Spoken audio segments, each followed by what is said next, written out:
Fala pessoal, boa noite, tudo bem com vocês? Como é que vocês estão aí hoje, hein? Então, estamos aqui para mais um webinar do PMI, capítulo do Distrito Federal, tá? E aí eu queria saber, antes de me apresentar, enquanto eu me apresento, que vocês coloquem aí o nome de vocês e de onde vocês são, de onde vocês estão falando, de onde vocês estão assistindo essa live de hoje. Enquanto vocês escrevem, meu nome é Paulo Norberto. Eu tenho 33 anos, sou homem, sou pardo, estou vestindo uma camisa cinza, tá bom? Uso óculos e estou também usando um fone de ouvido extra-auricular, ou seja, cobre toda a minha orelha e o microfone perto da boca, tá bom? Então vamos falando aí de onde vocês são. Deixa eu ver quem é que está aqui. Olha, a gente tem o Gilberto de Jundiaí, a gente tem o Ricardo de Uberlândia, boa noite, Ricardo. A gente tem o Flávio da Costa de Niterói, Rio de Janeiro, olha aí. Arthur de Curitiba, André de Brasília. Eu também estou aqui em Brasília, finalmente começou a chover aqui na terra, né? Graças a Deus. Ó, a Neleides Milan, venezuelana em Curitiba, presença internacional aqui no chat. Neuza de Brasília, Cláudia do Rio, olha, muita gente de diferentes estados, né? Cíntia Alves, de Vargem Grande, Paulista, São Paulo, Anderson Nunes, Fortaleza, Ceará, o Márcio, da UNB, né? Distrito Federal, Brasília. Camille de Manaus, olha aí o pessoal manauara participando. Michael, Minas Gerais, a Kelly, que está aqui no Gama, Distrito Federal. Fabiola, Santa Catarina, olha aí.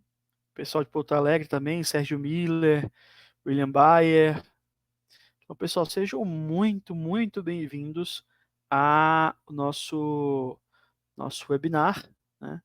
Nosso webinar que é gerenciamento de custos em projetos. E aí, eu queria já perguntar para vocês, é, quem já atuou com essa área aqui de gerenciamento de custos em projetos? Ou quem está aqui para aprender e quer descobrir isso, quer descobrir com que universo é esse pela primeira vez?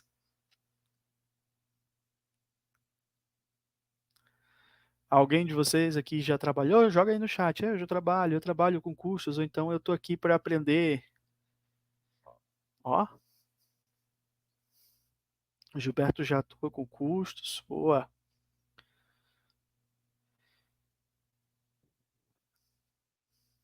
bom demais.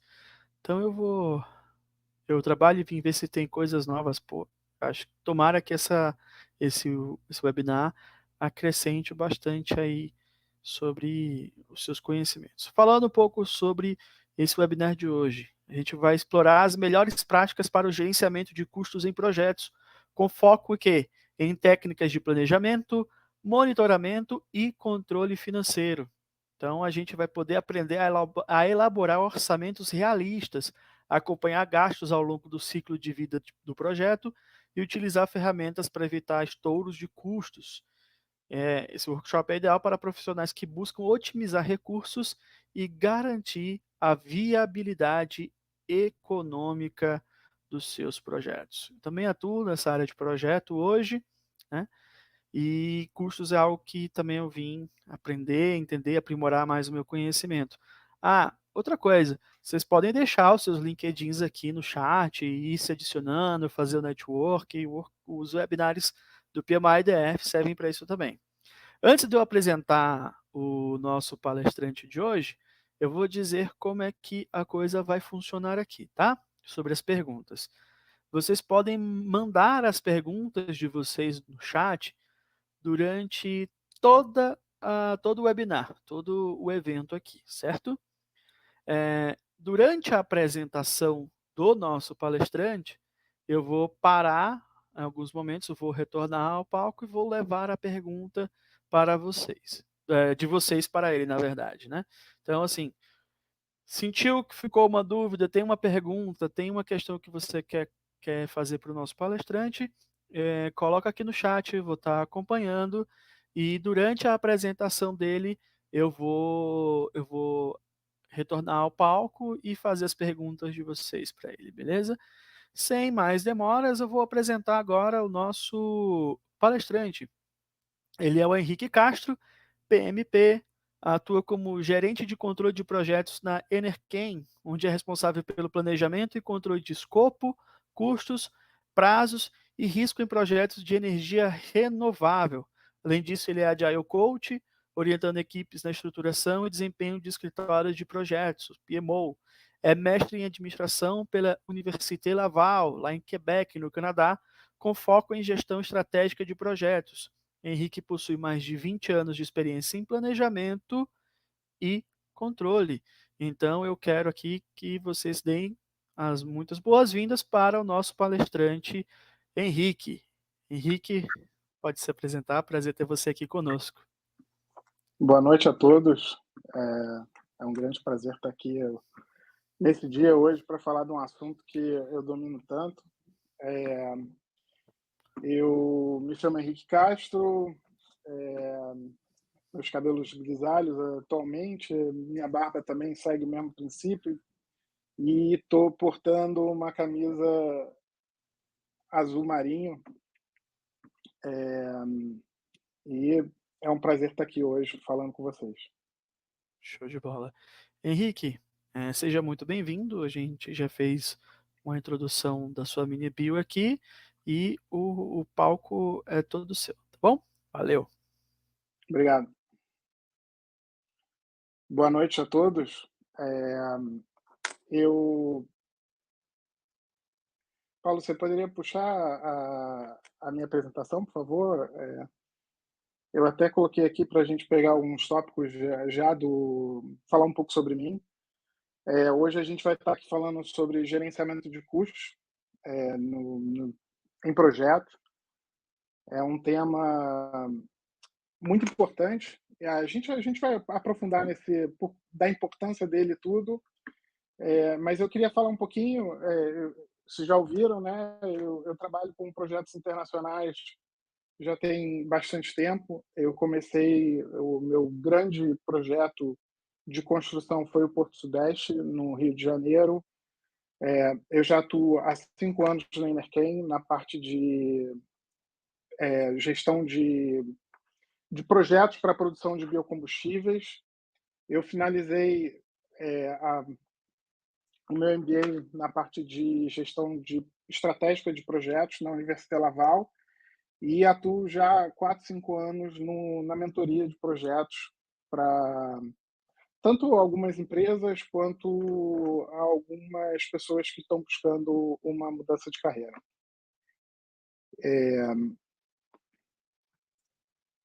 A nossa agenda hoje, que eu pretendo estar apresentando para vocês, como é que funciona o gerenciamento de custos em projetos, por que isso é importante, qual o valor que ele pode trazer para a sua empresa.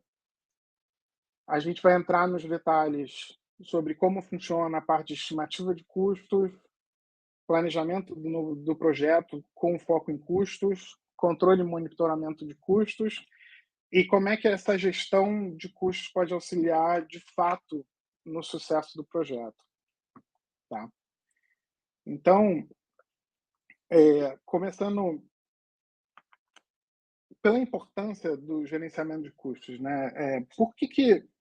Qual é o objetivo da gente estar controlando custos de um projeto?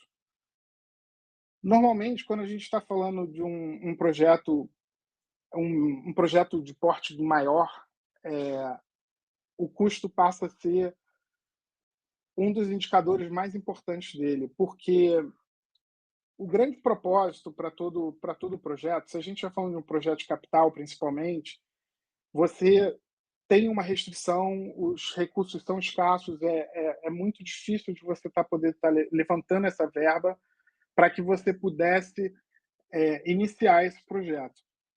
Então, é essencial em qualquer projeto que você tente respeitar aqueles seus custos iniciais, porque isso vai afetar diretamente o resultado da sua empresa.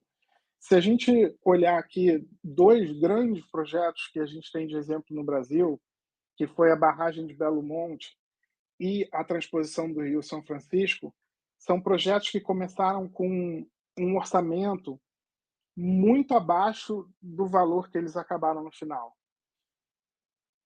É impossível a gente dizer que foi só uma causa. Todos os projetos, ainda mais projetos dessa envergadura, você tem diversos desafios ao longo deles.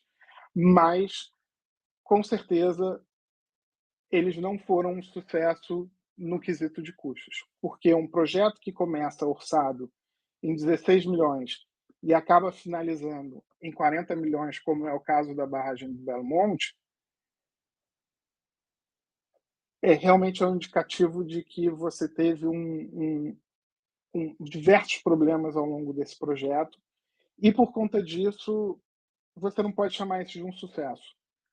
Isso com certeza impactou nos resultados, impactou no benefício que ele vai gerar no final e que talvez esse impacto poderia ter sido menor caso o acompanhamento desses custos tivessem sido feito ao longo do projeto.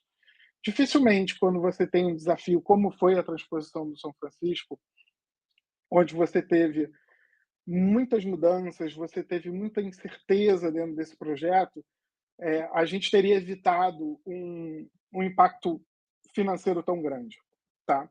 Porém, com a gestão de custos sendo bem feita, eu tenho certeza que a gente consegue otimizar isso e trazer melhores resultados. Mas por que esses projetos não deram certo, né? Eu apontei aqui alguma dessas causas, né, do que pode dar errado quando a gente está falando em algum projeto desse porte.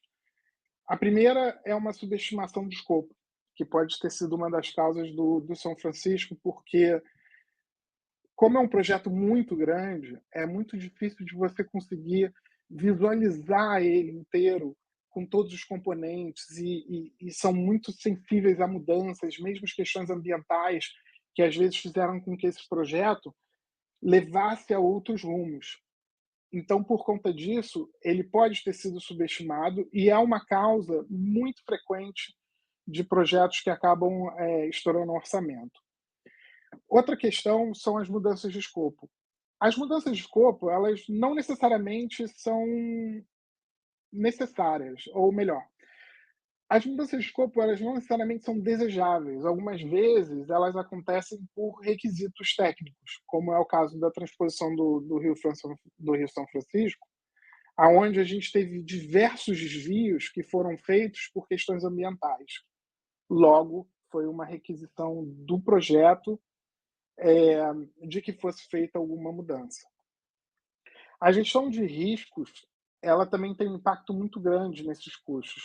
Quando a gente acaba subestimando alguns possíveis riscos do projeto, ou quando a gente acaba aceitando riscos um pouco mais um pouco mais complicados e que podem estar impactando de forma significativa. E claro, por último, talvez com um impacto menos direto, são questões de comunicação e alinhamento com as partes interessadas. Essa questão do alinhamento dos stakeholders, eles são mais complexos em projetos públicos como esses dois que eu estou apontando, porque você tem a questão de como isso vai ser tratado com a comunidade, como isso vai ser tratado pela governança ou pelo governo mesmo. Então, assim, a gente ainda tem uma camada adicional nisso tudo, que é a questão do governo que vai estar por trás desse tipo de projetos. Tá? Mas, enfim, além do que pode dar errado, por que isso seria tão importante e o que a gente tem hoje como base, né? O gerenciamento de custos no gerenciamento de projetos, ele vai estar cobrindo toda a parte de planejamento, toda a parte de estimativa, orçamentos, o financiamento do projeto, toda a parte de gestão e controle dos custos ao longo do ciclo de vida do projeto. Tá? Por que esse projeto, todos esses processos, eles são essenciais para que a gente possa garantir que os recursos financeiros determinados ou estimados para esse projeto sejam utilizados da maneira mais eficaz e mais eficiente.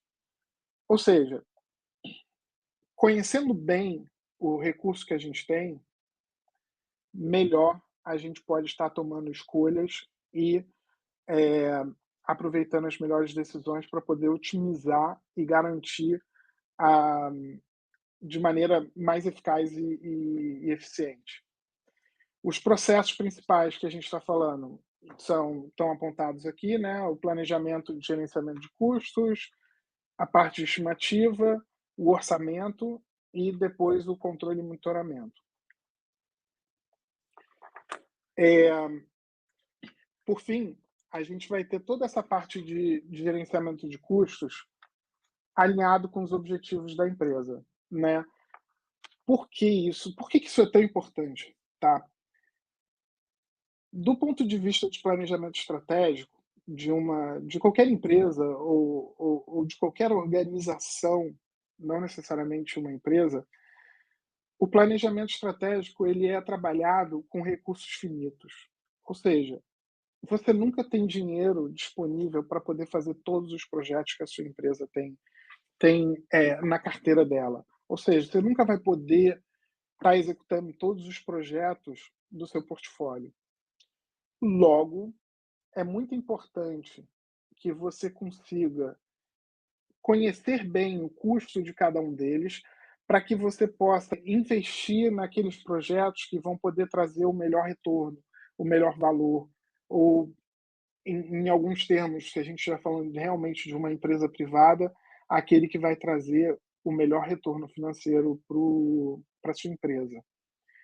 É claro que quando a gente fala aqui valor, é porque um projeto ele vai muito além do retorno financeiro que ele pode trazer. A gente pode estar falando aqui de projetos de marketing, onde o objetivo ele não, ele não se traduz financeiramente de uma forma linear, ou seja, a gente pode estar tentando conquistar um novo mercado, a gente pode estar falando de um projeto aonde às vezes conseguir uma presença ou conseguir uma entrada no mercado internacional é um valor muito mais importante do que simplesmente você conseguir ter um lucro durante um ou dois períodos do ano, tá?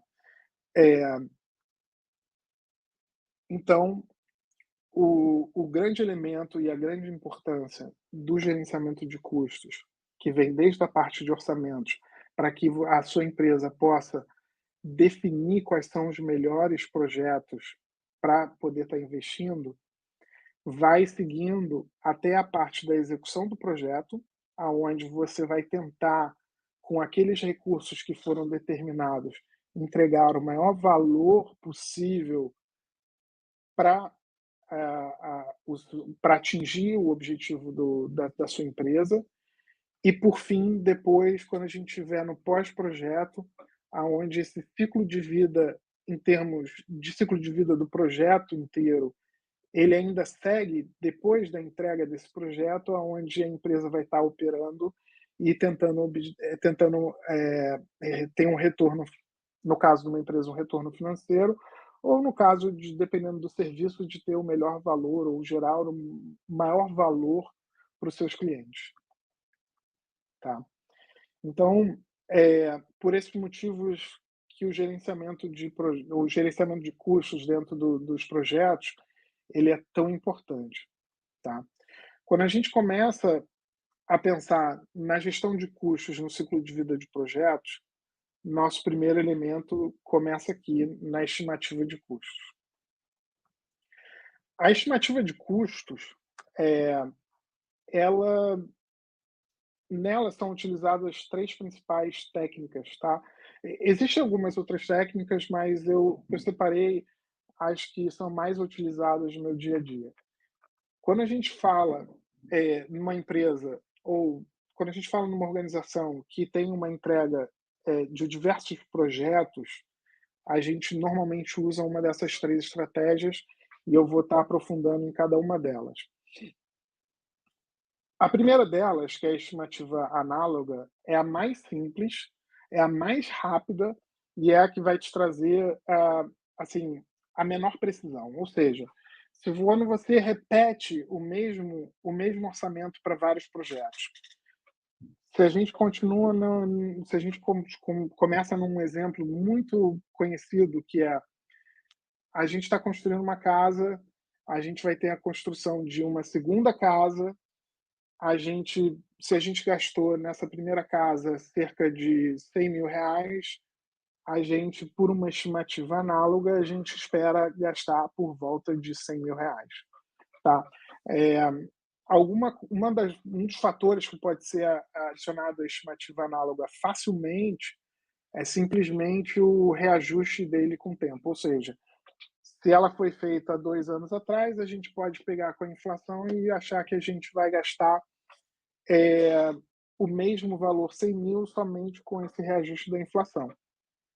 Porém, embora seja uma estimativa muito rápida, ela não tem tanta precisão, porque você não conhece os detalhes da casa, você pode não necessariamente ter o mesmo tamanho para a casa, e por conta disso, a gente usa muito a estimativa paramétrica, tá?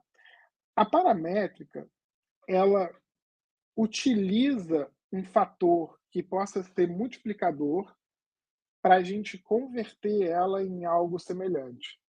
Se a gente continuar com o mesmo caso de uma casa, a gente pode dividir a área que ela ocupa e estar usando o custo de cada um desses metros quadrados, a gente pode estar extrapolando isso para uma casa nova que vai ser construída. Ou seja, se a gente construiu uma casa de 100 metros quadrados e agora a gente está construindo uma casa de 200 metros quadrados, pela estimativa paramétrica, a gente vai estar aplicando o dobro do valor, tá? Obviamente, fazendo algumas correções que podem ser quanto à localização, quanto à quanto à inflação, né? Ou seja, o custo dele no tempo e por aí vai. Porém, se a gente quiser uma estimativa ainda mais detalhada, é quando a gente começa a construir o bottom-up. A estimativa bottom-up, como o próprio nome sugere, tá? Ela começa desde o detalhe de cada uma das partes da sua estimativa, ou seja, você vai estar detalhando todos os elementos daquela sua construção, em termos de materiais, em termos de serviço. Você vai começar a detalhar de uma forma muito mais significativa para chegar num valor no topo, que seria a sua obra ao completo. Ela é muito utilizada quando a gente começa a ter um projeto maiores, né? Porque como valores maiores pressupõem riscos maiores, normalmente a gente começa a estudar um pouco mais no detalhe para que a gente possa ter uma estimativa ainda mais precisa, porém, ela vai consumir muito mais recursos, né? Você, com uma estimativa análoga, você conseguiria estar estimando um novo projeto em alguns dias. Uma estimativa bottom-up, atualmente, eu tenho estimativas que demoram 3 meses. Então ela vai muito ao detalhe, ela vai muito nas quantidades, nas unidades, ela já é quase um pré-orçamento, ou seja, ela já tem um nível de detalhe tão grande que ela pode ser utilizada depois e detalhada ao nível de ser um orçamento. Tá? Basicamente, essas são as 3 ferramentas. Quando a gente precisa de algo com mais velocidade, a gente vai estar falando de uma estimativa análoga. Quando a gente precisa de mais detalhes para poder tentar até reduzir os riscos desse projeto, a gente vai estar falando numa estimativa bottom-up, que começa a se aproximar um pouco do orçamento propriamente dito.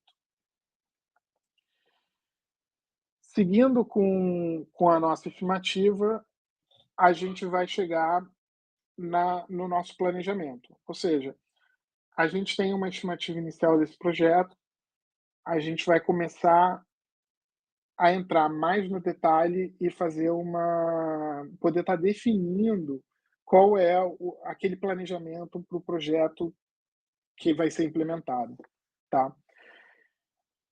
primeiro ponto, e mais talvez muito importante, para você poder estar definindo o seu planejamento que vai acompanhar o seu projeto, ou o que a gente chama de linha de base, que é qual é o seu orçamento de base para você comparar tudo aquilo que vai ser feito. O nosso primeiro elemento mais importante vai ser o escopo, tá? É impressionante e vocês vão ver isso. Eu já estou trazendo aqui vários elementos de outras áreas, como foi a questão do risco, né? Como é a questão da comunicação, mas é impossível a gente falar de custos sem a gente falar de escopo, tá?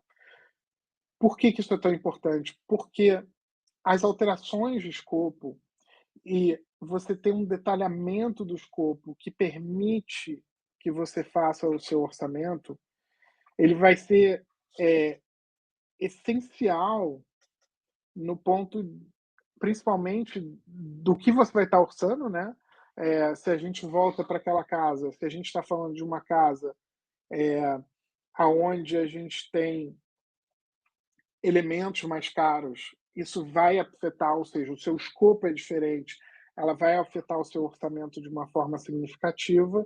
Então, por isso, você ter uma boa definição do seu escopo, você ter um bom conhecimento e você poder orçar com detalhes precisos do seu escopo, vai ajudar muito para que você possa estabelecer a sua linha de base.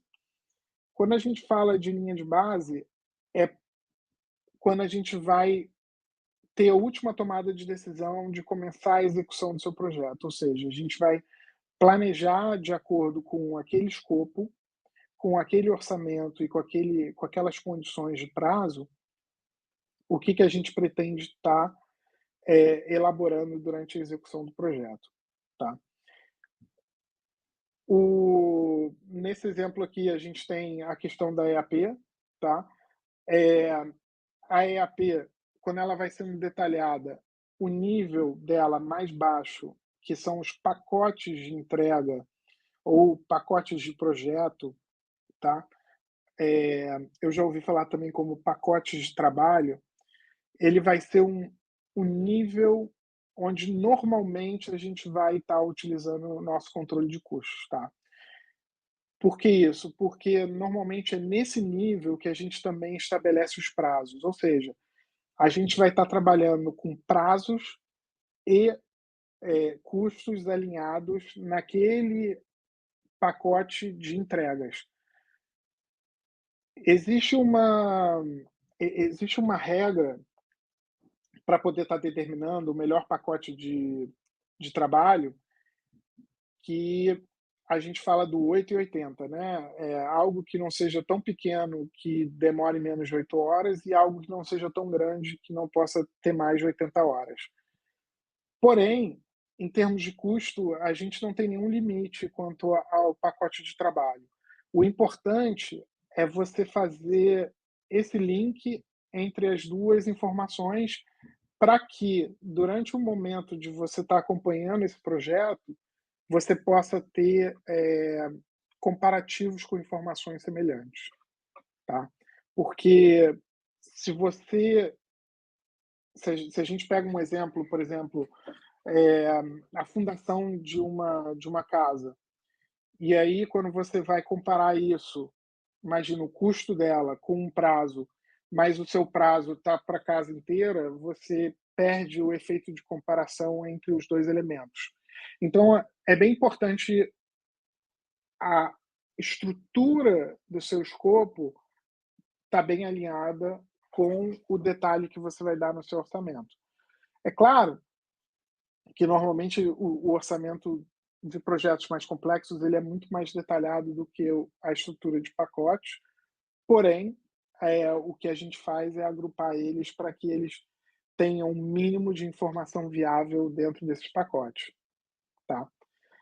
Seguindo com o planejamento dos custos do projeto, uma vez que a gente conhece bem aquele escopo que a gente vai estar fazendo a estimativa e que a gente vai poder estar determinando todos os custos desse projeto, a gente vai começar a estimativa detalhada, aonde, junto com essa estimativa, a gente vai estar incluindo uma reserva de contingência, ou seja, a gente vai estar, através de uma análise de riscos e ou de variações que podem acontecer no seu projeto, e até mesmo quando a gente fala de reservas de contingência, a gente está incluindo aqui a inflação que vai estar prevista nesse projeto, a gente vai estar incluindo aqui na reserva de contingência câmbio, ou seja, você vai deixar uma reserva de contingência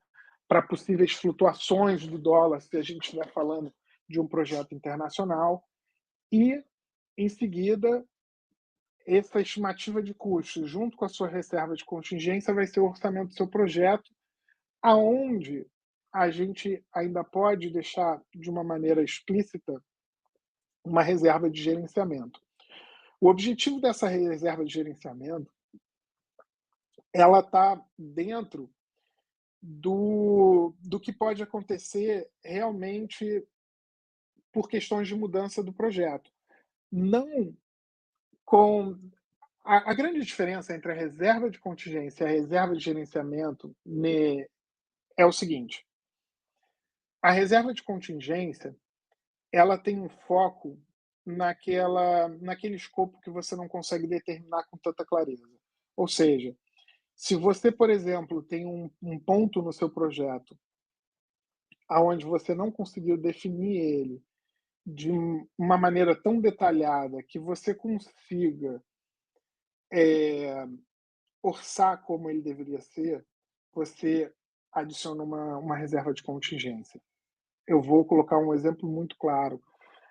No setor onde eu trabalho, a gente tem a questão toda de tubulação, ela não é detalhada no início do projeto. Ou seja, ela é detalhada ao longo da execução do projeto. Então, toda a parte de tubulação de gás, ela só vai poder ser detalhada, ou a gente só vai conseguir conhecer a quantos metros vão ser necessários para fazer aquela atividade quando todo o meu projeto executivo estiver pronto. Logo, como o orçamento é feito antes, o que a gente faz? A gente tem uma reserva de contingência, aonde a gente deixa uma, de fato, uma reserva. Por exemplo, se a gente está estimando 200 metros, mas a gente não tem certeza que vai ser 200, a gente pode estar considerando 20, 30 ou às vezes até o dobro como uma reserva de contingência. Já a reserva de gerenciamento, ela vai ser uma reserva onde você vai poder estar fazendo pequenas alterações de escopo, aonde você vai poder estar trabalhando algumas outras mudanças ao longo do projeto. Normalmente, o ideal é que essas variações elas restem dentro da reserva de contingência, porém, é muito comum que a gente utilize também a reserva de gerenciamento, tá? Por último, quando a gente está falando de planejamento, a nossa grande entrega antes de estar começando um projeto na fase de execução vai ser considerar esse desembolso e todos esses custos que nós vamos ter ao longo da implementação do projeto dentro de uma linha do tempo. Ou seja, a gente vai ter todas as informações do cronograma e a gente vai poder estar lançando. O mais clássico realmente é a curva S, né, onde a gente coloca a cada mês quanto a gente espera estar gastando, e que normalmente ela é chamada de curva S porque durante o meio do projeto normalmente é onde a gente tem as maiores despesas do projeto. Porém, isso é só uma das regras, tá? É muito comum que a gente tenha projetos com gastos muito grandes no início e a gente tenha projetos com gastos muito altos no fim. Normalmente, projetos que têm uma curva semelhante a essa são projetos internos, onde a gente está trabalhando com uma força local, né, e que a maior parte das despesas vai ser o trabalho das pessoas, ou seja, a gente está falando de algo que vai ser feito pelos próprios funcionários da empresa e isso são os custos da hora de cada um deles, normalmente sem muitas compras.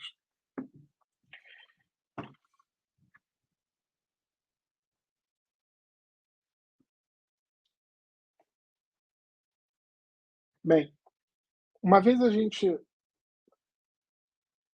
Paulo, você quer trazer alguma pergunta? Opa, Henrique. Beleza? Boa noite, pessoal. Então, tem uma pergunta aqui do Márcio, Márcio Matias, eu vou jogar ela aqui no palco para a gente ler junto, mas ele pergunta aqui: a reserva de contingência, a reserva de gerenciamento corresponde a algum percentual do total do projeto? Olha, normalmente, as empresas vão determinar, ou elas vão começar a encontrar um valor, um valor aproximado, né? Eu já ouvi muito falar, assim, escutar, né, como reserva de gerenciamento entre 8 a 12% do valor do projeto, tá? Mas, de fato, isso é uma regra que ela precisa ser olhada com atenção, tá? Porque se a gente estiver falando de algum projeto complexo ou de algum projeto novo, né? É, por exemplo, se a gente está falando de algum projeto de implementação de uma IA numa empresa, é um projeto tão único que talvez 8 a 12% seja pouco. Então, qual é a melhor forma de você estar avaliando isso? É você estar fazendo uma análise de riscos daquele projeto e, em cima dessa análise de riscos, você poder ter alguns fatores relevantes para que a gente possa chegar a uma porcentagem um pouco mais adequada para aquele tipo de projeto. Agora, se você é uma empresa fabrica, que vende casas, por exemplo, e você já está construindo a sua casa de número 103, certamente você já vai estar sabendo que, poxa, normalmente minha variação é entre 8 a 12%, então você vai conseguir trabalhar com essa margem um pouco mais específica. Então, assim, o ponto, assim, e aí eu acho que é onde entra muito a experiência, é que projetos mais desafiadores vão requerer reservas maiores nesse sentido. Enquanto aqueles projetos mais rotineiros, a gente vai ter uma reserva um pouco menor.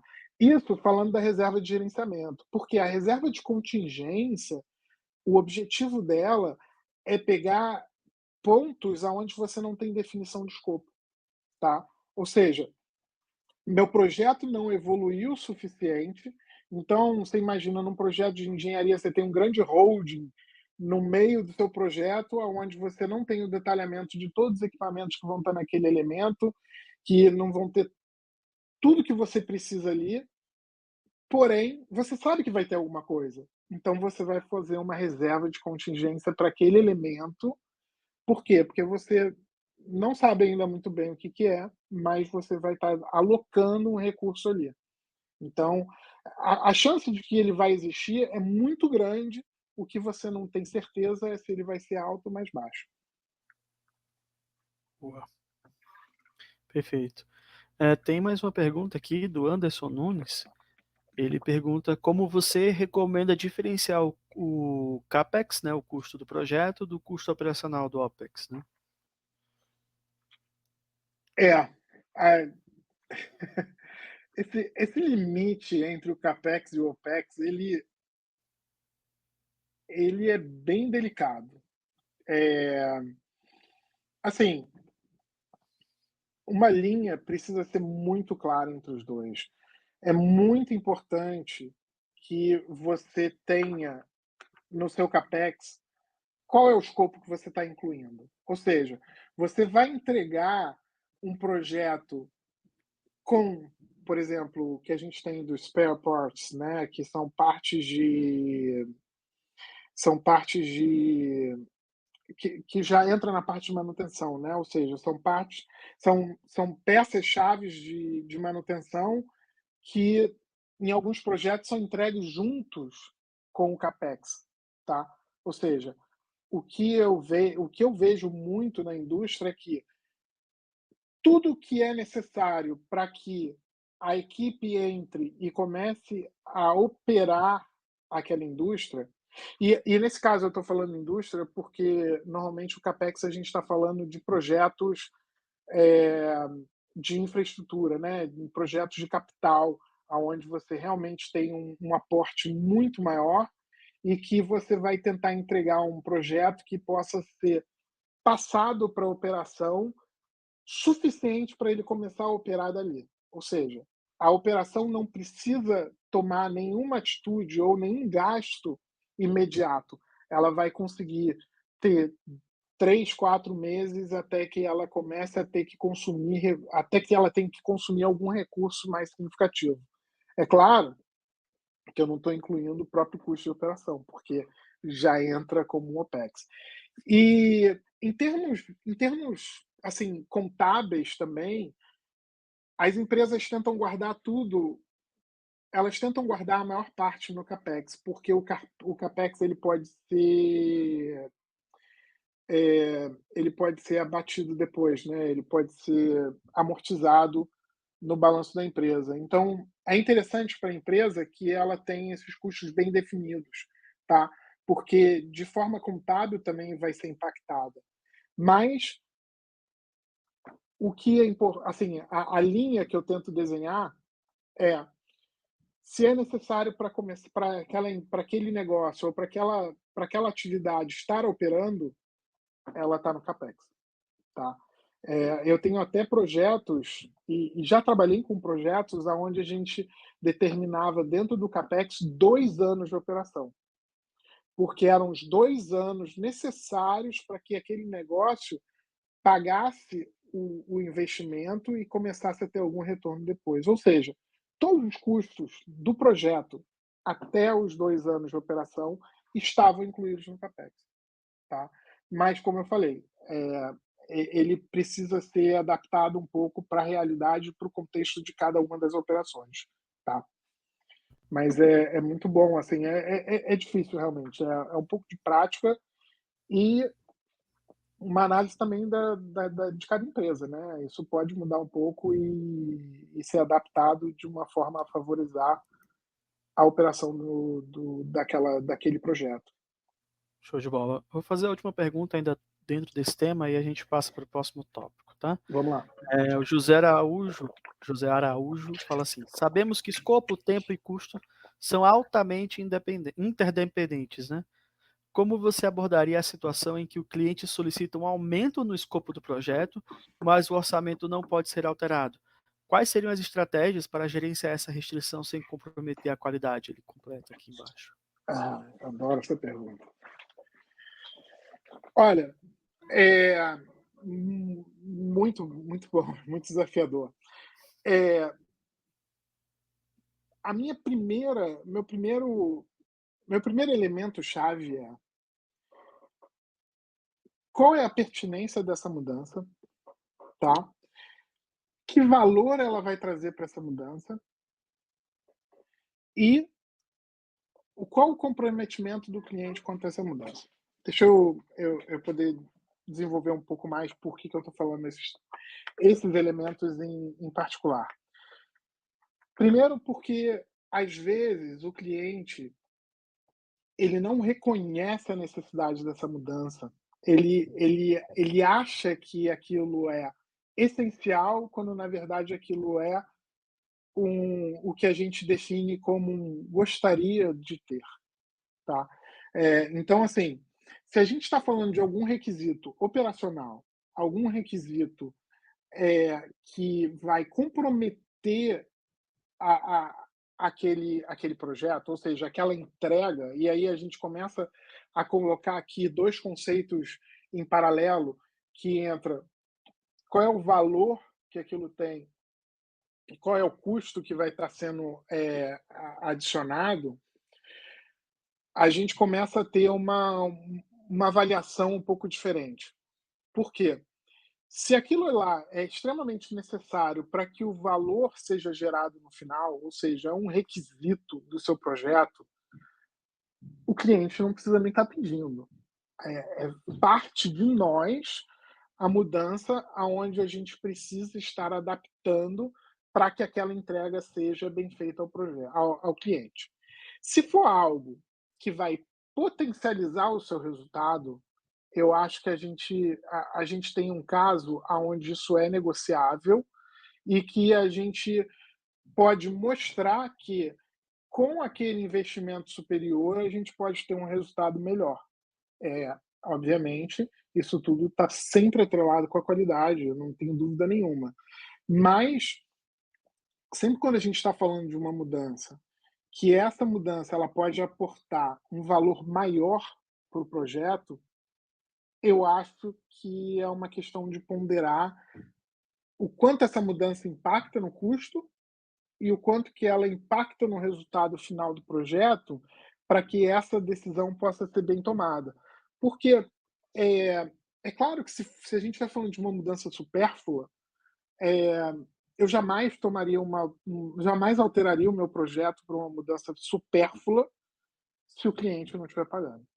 Ou seja, é, se a gente está falando de um projeto de TI, onde as mudanças são mais comuns, e a gente está falando de uma funcionalidade, se o cliente quer e isso não vai comprometer o valor da minha entrega, eu vou cobrar ele e eu só vou fazer se ele me pagar. Porém, se for uma funcionalidade para que aquele valor no final seja gerado, ou seja, para que o meu produto funcione,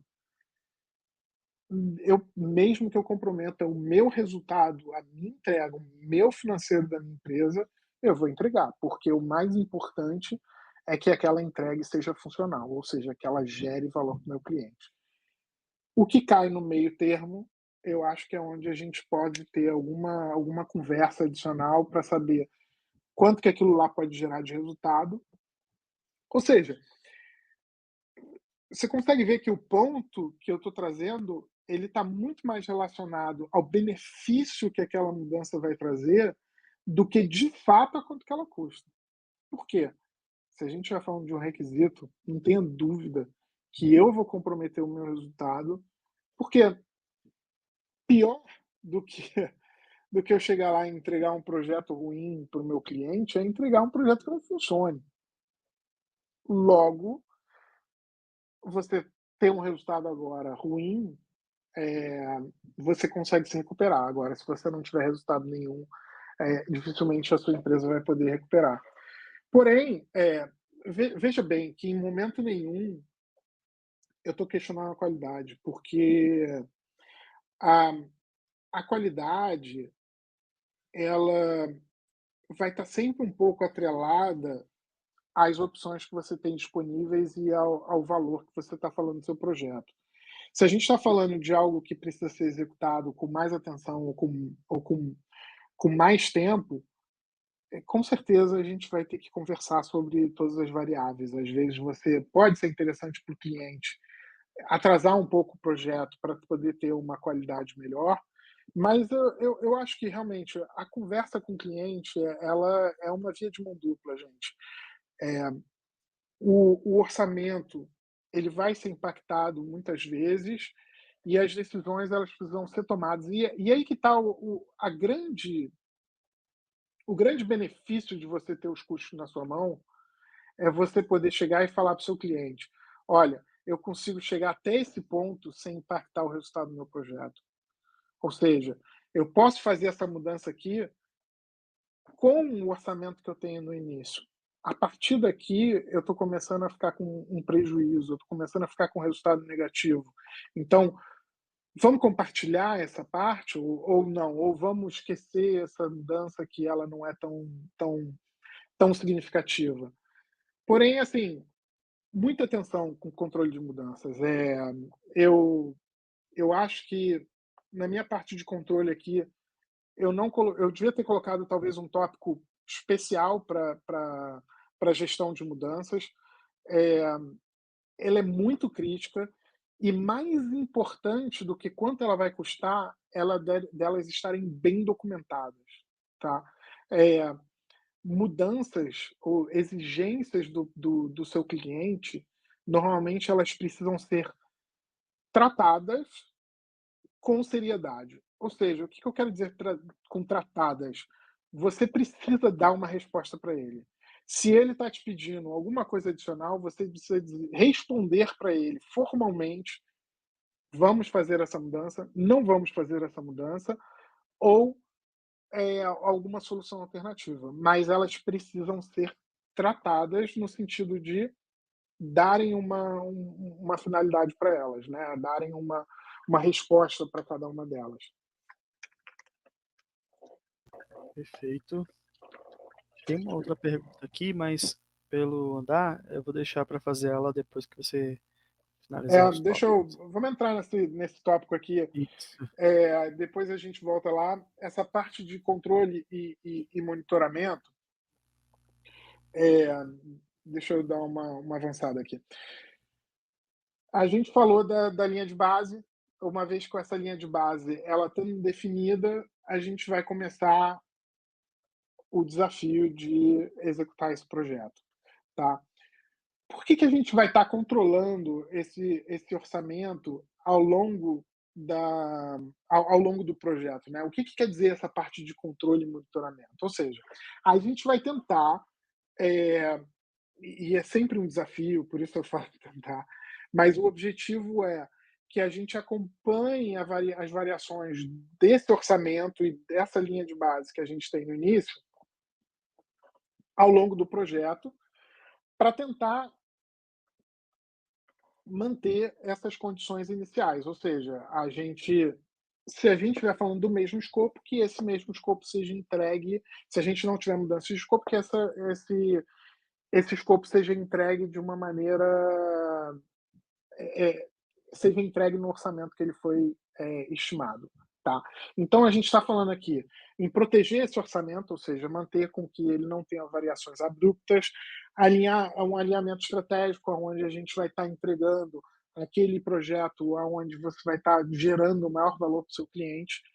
A gente vai estar falando de mitigação de riscos, porque custos, ele está sempre atrelado aos riscos, ou seja, quando a gente deixa compromete algum prazo ou alguma outra questão, é uma decisão normalmente que envolve um custo versus o risco.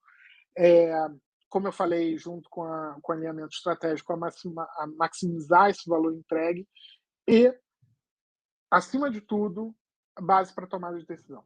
Tá?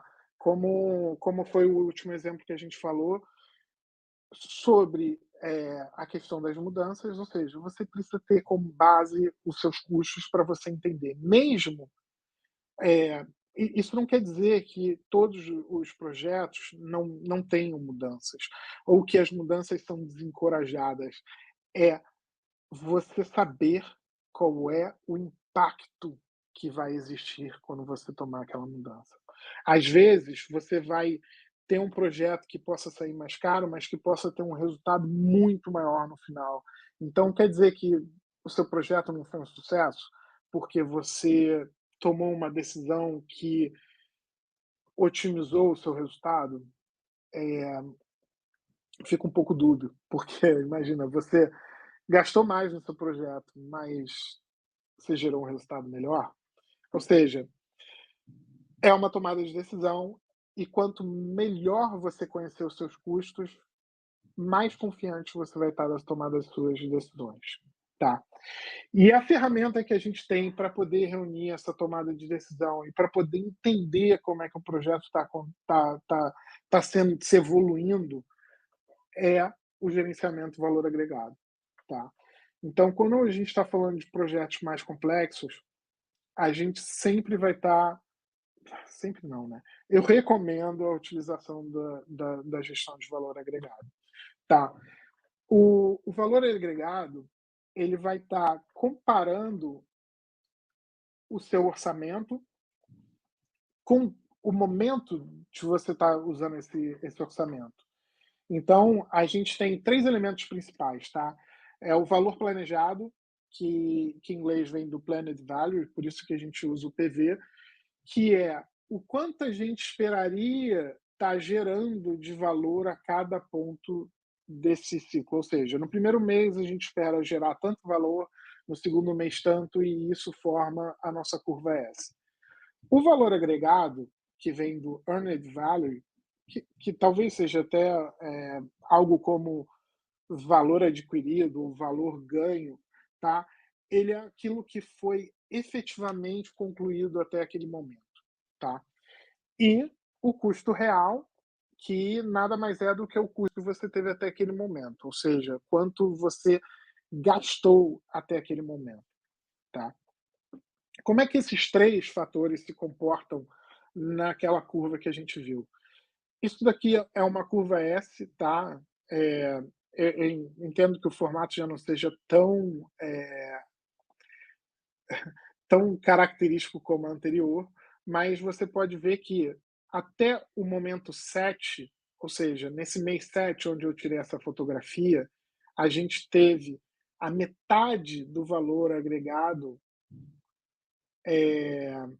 para esse projeto, tá bom? E a gente pode ver aqui, acompanhando pela linha vermelha, que o custo está acima do valor que foi planejado até o momento, ou seja, gastamos mais do que era esperado gastar até aquele momento, porém, o valor agregado ele foi abaixo daquilo que foi esperado, tá? Ou seja, se a gente está olhando um projeto com esse cenário, é notório que você está gastando mais do que você esperava e que você está produzindo menos do que era esperado, tá? Ou seja, você tem o ponto durante o período 7, né? Você tem o PV, que significa o valor planejado, próximo de 20.000. Você tem o custo na faixa de 22.000, enquanto você gerou de resultado somente 16.000, tá? Quando a gente faz a análise desses números, a gente tem duas fórmulas que ajudam a estar compreendendo como é que eles estão se comportando, tá? É o índice de desempenho de custos, ou seja, é o CPI, Cost. Eu juro que eu esqueci o que o P quer dizer. Mas ele é um índice do desempenho de custos, aonde a gente vai estar comparando qual é o valor gerado versus o quanto custou para a gente. Essa fórmula de CPI, ela vai estar indicando um número que vai variar o número ideal é 1, ou seja, quando o número começa a ser superior a 1, significa que o teu custo está sendo menor que o planejado. E quando ele começa a ser menor, ou seja, quando o custo ele é maior, esse número começa a tender a menos de 1, tá?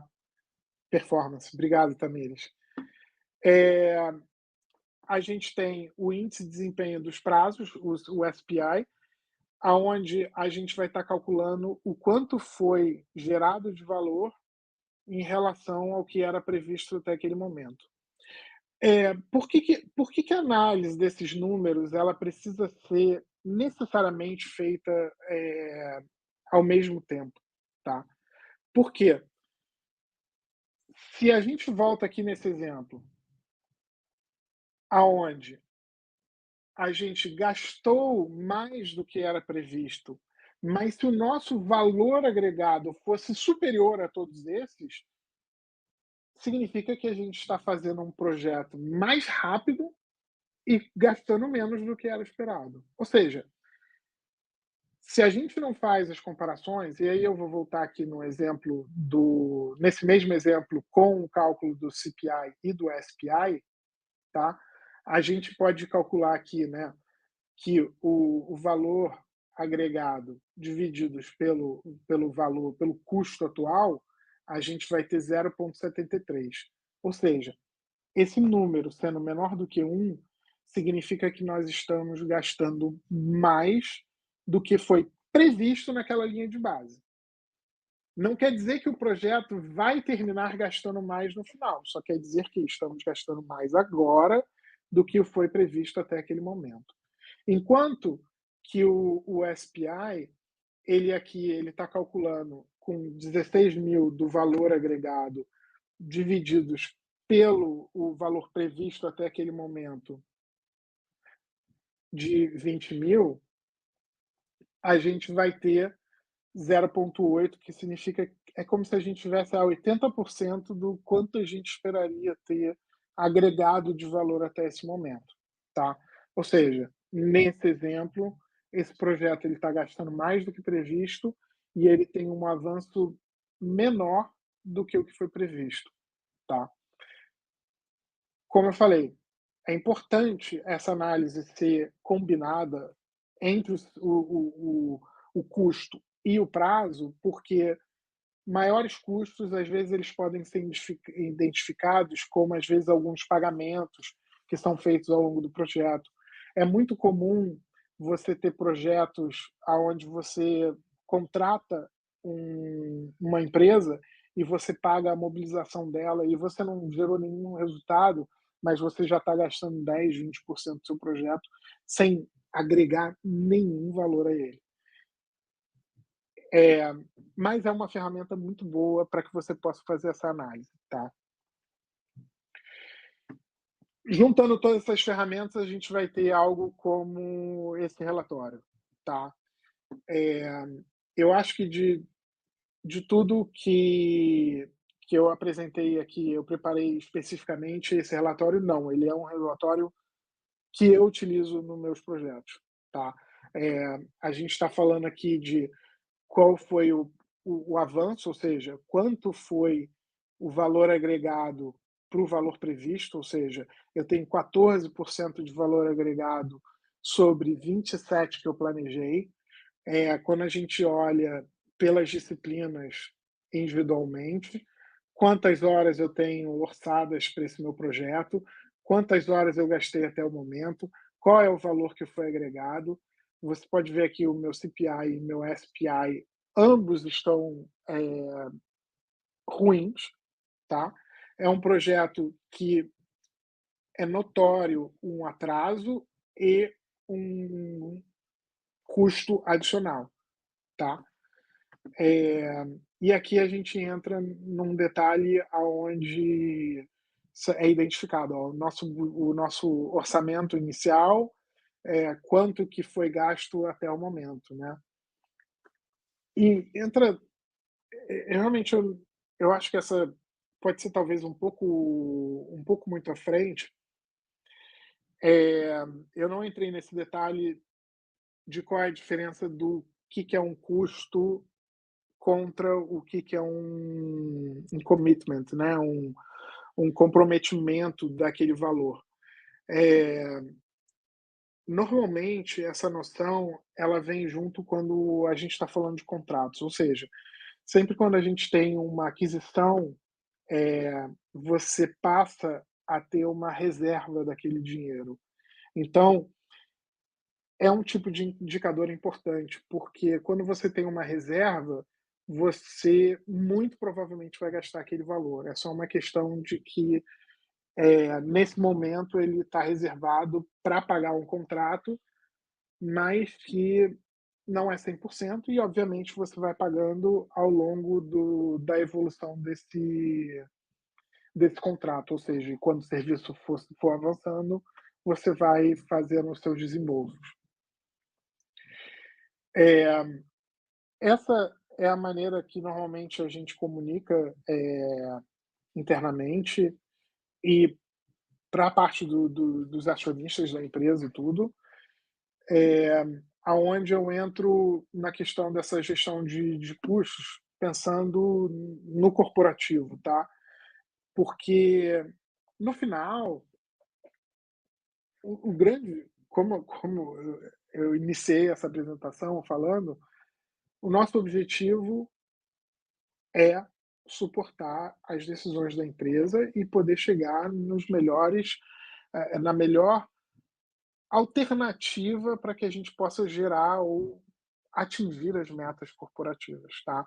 Então, por que que a gente vai estar trabalhando todo esse detalhamento do projeto, por que que a gente vai estar orçando, por que que a gente vai estar detalhando? Com o objetivo de poder dar uma perspectiva e poder passar essa mensagem ao longo da empresa. Ou seja, a gente tem que comunicar através desses relatórios e por conta de outros adicionais que possam vir, como está a saúde desse projeto e como é que esse projeto está alimentando os objetivos do nosso negócio. Ou seja, você vai tentar adaptar para cada um dos seus stakeholders a melhor mensagem, tá? Eh, Quando a gente está falando nessa adaptação, se a gente estiver falando de algo no nível mais executivo, eu gosto muito desse tipo de relatório que ele se chama Parking Lot, aonde você tem as cores com cada um dos seus pacotes de entrega. Se ele está verde, está tudo bem, ele está no prazo, ele está no custo. Se ele está amarelo, ele requer alguma atenção. Se ele está vermelho, é porque ele está no estado crítico. Então, quando você está falando de um gestor e ele pode ver todos os pacotes ou todos os projetos ou aquela informação de uma maneira mais clara, ele pode simplesmente voltar a sua atenção naqueles pontos que são mais críticos, né?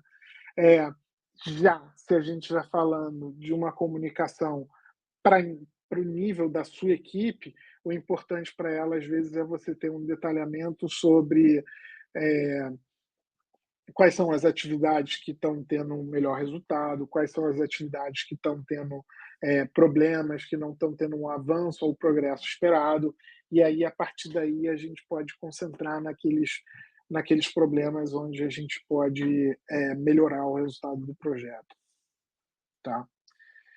E eh, eu entendo que normalmente quando a gente fala de custos e orçamento de projetos, né, principalmente falando de projetos públicos, onde já virou uma regra por diversos motivos a gente acabar tendo projetos com um orçamento muito aquém do orçamento, com gastos, às vezes, que a gente conhece que são supérfluos e tudo mais, ou com desperdícios e tudo.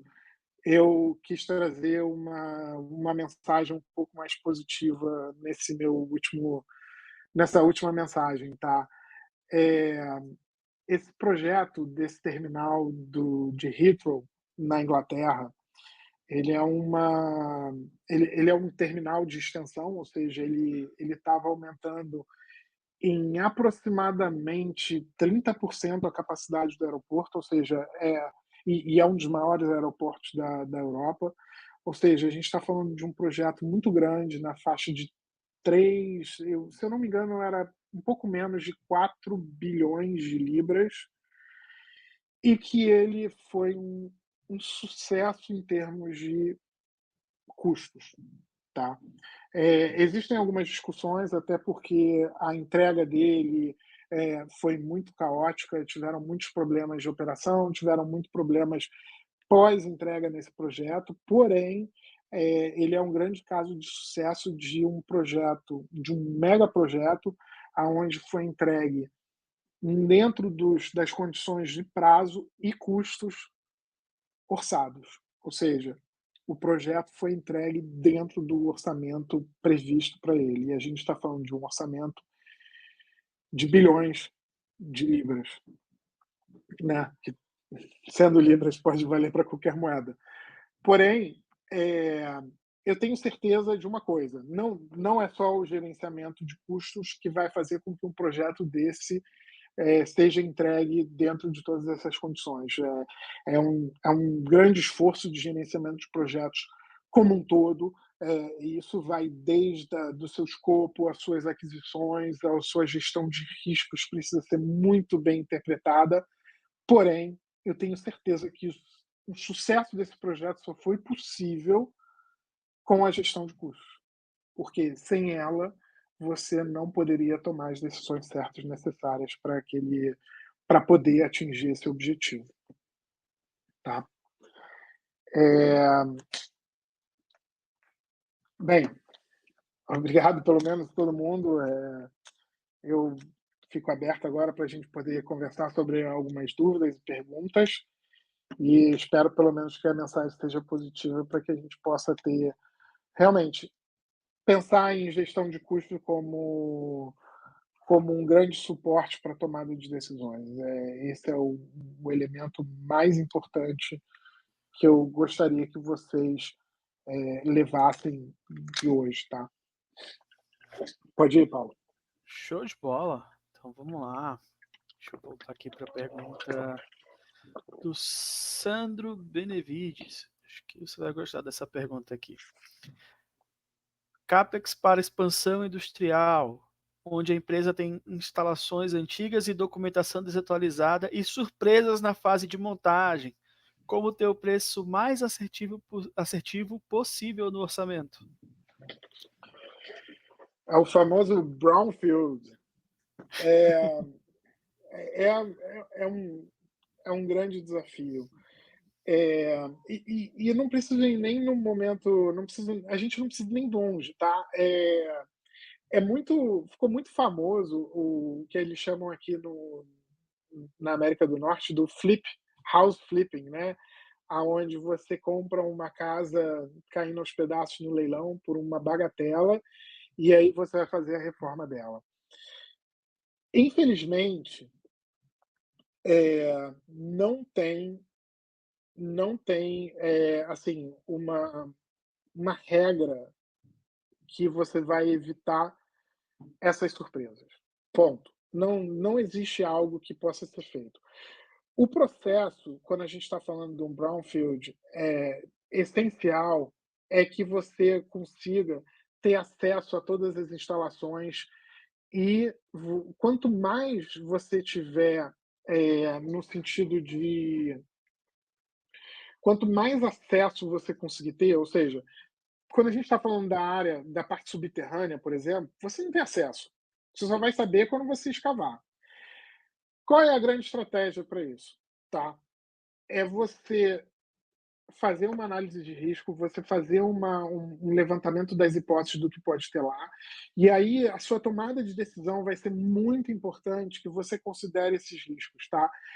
Eu tenho um exemplo, assim, de agora, que foi o seguinte, um cliente meu, ele precisava fazer uma obra numa casa, tá? Para que ele queria fazer um empreendimento lá, e tinha uma piscina, e ele queria fazer o descomissionamento dessa piscina, tá?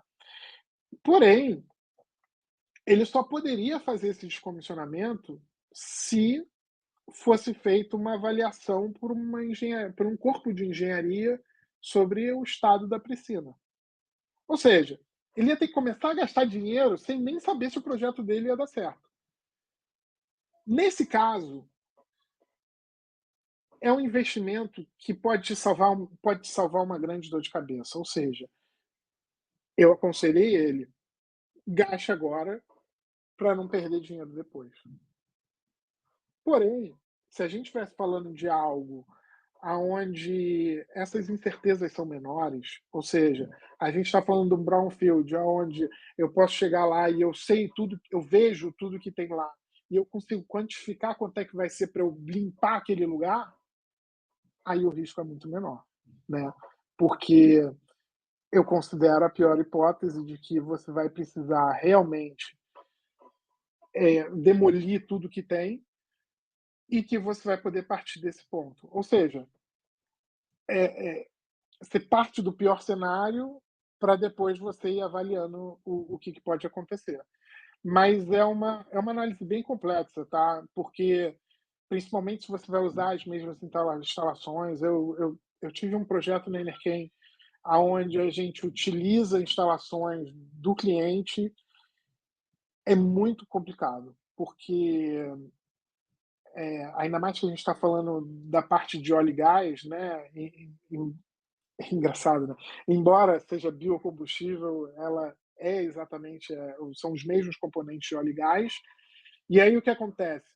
Será que ele vai ter a pressão que a gente precisa? Será que ele vai ter as condições que eu preciso para poder instalar meus equipamentos? Será que é, o gasto dele energético ele condiz com a proposta da minha empresa?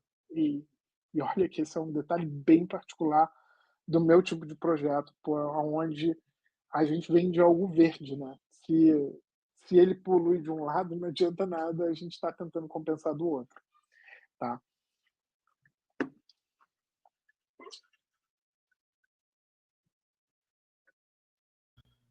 Perfeito. Deixa eu trazer mais uma pergunta que nós temos aqui. Ah, agora a pergunta do José Araújo. Ele trouxe aqui um cenário para você avaliar. Imagine que durante a fase de execução do projeto, você percebe que as estimativas de custo iniciais estão subestimadas. Quais são os passos práticos e imediatos que o gerente de projetos deve tomar para ajustar o orçamento e o cronograma sem prejudicar a entrega final? O primeiro passo é avaliar essa extensão. Eu entendo, obviamente, que se você percebeu que tem algum erro, você já foi o primeiro passo, né? Mas é aprofundar para conhecer bem esse erro, conhecer as causas desse erro. Ela não é o mais importante nesse primeiro momento, tá? O mais importante nesse primeiro momento é conhecer qual é esse desvio, né? E qual o impacto que ele vai ter na sua entrega final, para você poder trabalhar as soluções possíveis, tá? É, isso é muito frequente. Muitas vezes isso acaba gerando duas ações, tá? Ou uma redução de escopo em alguma parte, ou um aumento do custo final do projeto. Porém, é,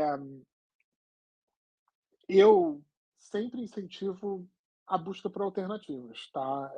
Normalmente a gente tem maneiras de conseguir contornar esse tipo de mudança, fazendo, às vezes até mesmo com a contingência que existe, ou nesses casos onde realmente não for possível, a gente poder estar reduzindo alguns elementos do escopo que possam não ser necessários, tá? Porém, em último caso, você vai realmente precisar montar isso no impacto do projeto. Mas, primeiro de tudo, conhecer bem a profundidade do problema, a gravidade dele e a transparência. Ou seja, as pessoas precisam saber que houve um erro, que qual é o impacto desse erro e quais são as possíveis opções para poder estar tratando esse erro.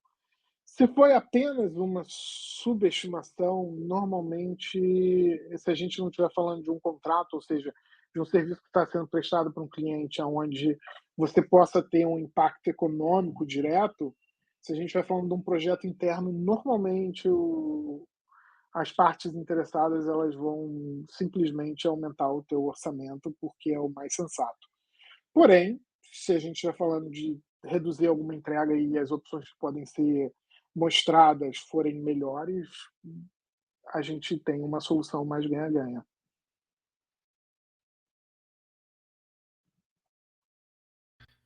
Perfeito.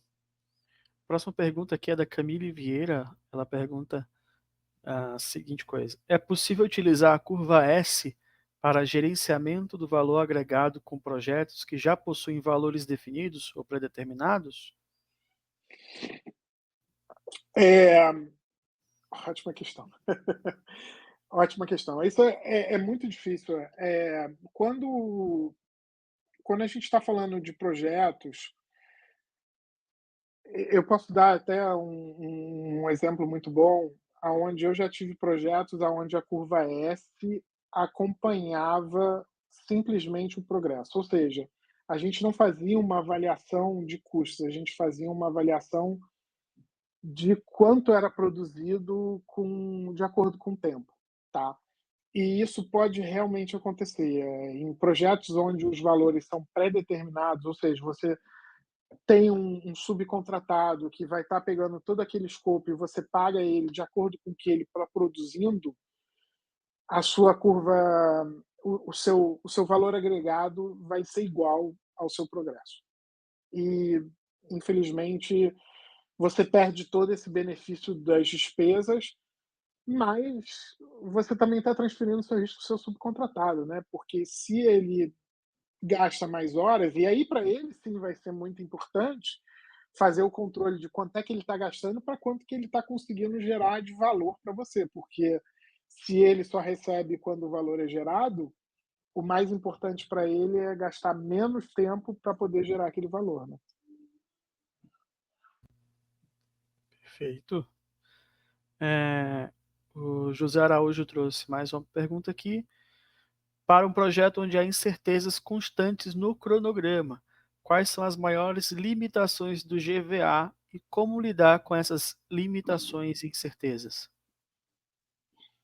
É, vamos lá. Se a gente estiver falando com muitas incertezas de cronograma, tá? Talvez o EVM, o GVA, não seja a melhor ferramenta, tá? Quando a gente começa a tratar com muitas incertezas, normalmente a gente tem um sistema mais híbrido e às vezes está controlando mais o seu custo de acordo muito nessa gestão de mudanças, né, sobre o quanto custou em relação ao quanto mudou, você vai poder trazer um resultado melhor. Mas se a gente estiver falando de algo que seja com mudanças tão constantes quanto é um desenvolvimento de software ou algum projeto aonde o ágil ele se comporte melhor, aí a gente vai estar controlando muito mais o que vai ser entregue naquele orçamento que você tem disponível, né? Entende? Em vez da gente ter o triângulo se movendo, né? Porque é muito difícil você ficar com as três pontas controlando. A gente fixa uma delas, que é, no caso, o custo, o prazo, e aí a gente determina só a variação do que vai ser entregue. Mas é super importante ter um bom sistema de gestão de mudanças, de formalização dessas mudanças, é, de avaliação dessas mudanças, né, se elas são pertinentes ou não. Ah, eu já tive eu já tive que recusar mudanças que eram, à primeira vista, pareciam interessantes, né? Quando você tem uma mudança onde a pessoa fala: "Ah, se a gente fizer esse caminho aqui com a tubulação, eu vou conseguir ter um rendimento de 2%". Se depende, porque nesse momento que essa mudança foi apresentada, eu já tinha um pessoal trabalhando na China, naquela tubulação. Como é que eu vou falar para o cara parar lá para ganhar 2% num trecho do meu projeto? Lamento. É muito caro para o ciclo de vida do projeto como um todo fazer uma mudança nesse momento. Então, essa melhoria aí vai ter que ficar para o próximo projeto, e não tem jeito. Não é adequado. Então, às vezes, estancar um pouco as mudanças que não são pertinentes é uma medida dura necessária. Perfeito. Aproveitando que você falou do ágil, talvez até você respondeu um pouco dela, mas vou ler da mesma maneira.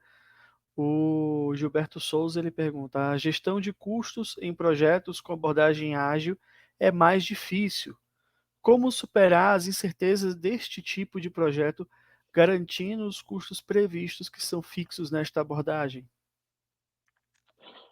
Pois é, o o ágil fez o que era mais fácil, né, ele simplesmente você tem um orçamento determinado no início, eh, você tem as suas prioridades E aí tem uma grande beleza no ágil, que é o seguinte: como a gente vai estar dividindo esse backlog nas entregas de maior valor, ou seja, você vai estar dividindo ele em entregas, e que normalmente essas entregas são interdependentes, ou seja, você pode começar, não importa por qual delas, você vai começar por aquelas que geram mais valor. Então, na grande parte dos projetos ágeis, onde você consegue implementar o ágil 100%, tá? A gente não está falando aqui dos projetos híbridos, tá? Você vai conseguir ter um orçamento e aí você vai fazendo as entregas de maior valor no início. Quando você chegar no seu final, você não vai conseguir entregar todo o backlog inteiro naquele custo que você previu no início. É muito difícil que você consiga fazer tudo. Só que eu vou te dizer que em 99,9% dos casos, você já entregou tudo que era essencial para o seu cliente, e aí o que ele vai te responder é: "Ah, para entregar esse resto, vamos esquecer, a gente já gastamos o suficiente para o que realmente eu precisava". Então, assim, eh, vamos lá, o ágil é concentrado na entrega. Então ele está entregando o que tem mais valor com aquele custo, ele não fica mudando o custo. Ele deixa você mudar muito o escopo, mas o custo normalmente fica fixo, tá? Essa é a grande estratégia, a grande mudança, assim, de mindset, é você tá com esse custo fixo, com esse prazo cíclico e o escopo você permite mais mudanças, né. Boa, gostei dessa. Vou usar amanhã no trabalho. A Ledmar Moreno, ela pergunta se tem algum programa, aplicativo que auxilia no gerenciamento de custos. Uh,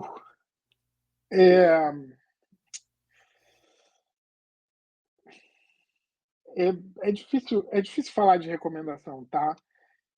O Excel é o mais flexível, é a melhor ferramenta em termos de facilidade, custo-benefício e tudo mais. Eh, enquanto eu trabalhei no Brasil, a gente chegou a fazer controle de custos no Primavera. É uma ferramenta muito complexa para poder com essa finalidade. Eu cheguei a trabalhar com alguns aplicativos como o da Totvi, que faziam uma gestão de custos boa. Hoje eu uso o D365 da Microsoft. Eu não sou feliz com ele, mas ele atende a necessidade. Então, assim, eh, a verdade é a seguinte: o quanto mais automatizado for possível você ter o controle de custos, melhor vai ser a sua plataforma. Se você tem alguma coisa que você consiga registrar suas entradas e saídas, todos os seus gastos, a entrada de folha de tempo e tudo mais de forma automatizada, é um bom caminho, porque a informação está lá, é uma questão de você estar trabalhando ela simplesmente para você poder ter seus indicadores, às vezes, em tempo real, só apertando um botão. Então, eh, em termos de sistema, se a gente estiver falando de um ERP, boa parte deles vai te trazer um resultado em termos de gestão de custos suficiente, tá? Perfeito. O Sandro Benevides falou assim: premissas e holds são um problema quando a estimativa de preço fica maior. Como se aproximar o máximo possível da assertividade? Então, é aí que a gente entra na nossa reserva, né? É muito difícil. Eu Eu acho que o ponto mais importante é você ter uma alocação numa reserva de contingência para todos esses holdings, tá. Se você não é capaz de determinar aquele elemento, é muito importante para que você tenha uma reserva de contingência. E você avaliar com os especialistas também é sempre um bom recurso, tá, porque às vezes ele tem um holding ali, porque ele está dependendo de uma informação pequena, mas que ele consegue te dar uma assertividade de 90, 95%, mas ele só não tirou aquele holding porque falta um detalhe que o impacto no custo pode não ser tão grande. Então, assim, sempre tenha reserva de contingência quando você não tem o detalhamento do seu escopo. Isso é primordial. Depois você vai tentar melhorar a qualidade dessa sua reserva de contingência. E aí que entra uma conversa e uma análise mais técnica, tá? Mas realmente é um desafio, mas eu pode ter certeza que o fato de ter o elemento ali, as pessoas vão levar ele com mais seriedade e elas vão tratar ele de uma forma diferente do que se você não tiver nada. Se você não tiver nada, com certeza você vai ter um buraco. Com certeza. O Felipe Ferreira Rodrigues, ele vai perguntar para a gente o seguinte: como tratar custos adicionais necessários para ações de mitigação de riscos? Eles entram na linha de base, nas reservas? Onde é que eles vão entrar aí? Sim. O que é essencial, assim, todas as ações que estão previstas na sua linha de base, elas vão estar na sua reserva de contingência, tá? Todas as ações que são determinadas no início do projeto para tratarem riscos vão estar no seu orçamento inicial, tá? Eh, Posso te trazer um exemplo muito claro, fiscalização. Fiscalização de obra. Você pagar alguém para que ele esteja ali mitigando retrabalhos, para que ele esteja ali mitigando riscos de você ter problemas durante a sua operação. Ou seja, você vai pagar uma equipe, ou seja, faz parte do seu custo durante a execução do projeto para poder estar observando aqueles custos. Hoje, o meu projeto tem uma equipe de 14 funcionários na China, porque eles estão acompanhando módulos que são fabricados lá. Ou seja, é um custo que foi dentro do meu orçamento, eu já tinha esse custo lá.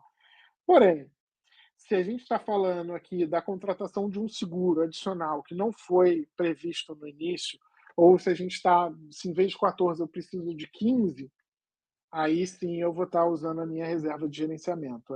Essa é a funcionalidade da reserva de gerenciamento. Ou seja, eu previ que eu ia ter algumas ações para mitigar os riscos do meu projeto, porém isso acabou mudando esse cenário, ele está sempre evoluindo, acabou que tivemos mais uma necessidade maior, ou seja, uma pessoa a mais, ou às vezes um equipamento a mais e por aí vai.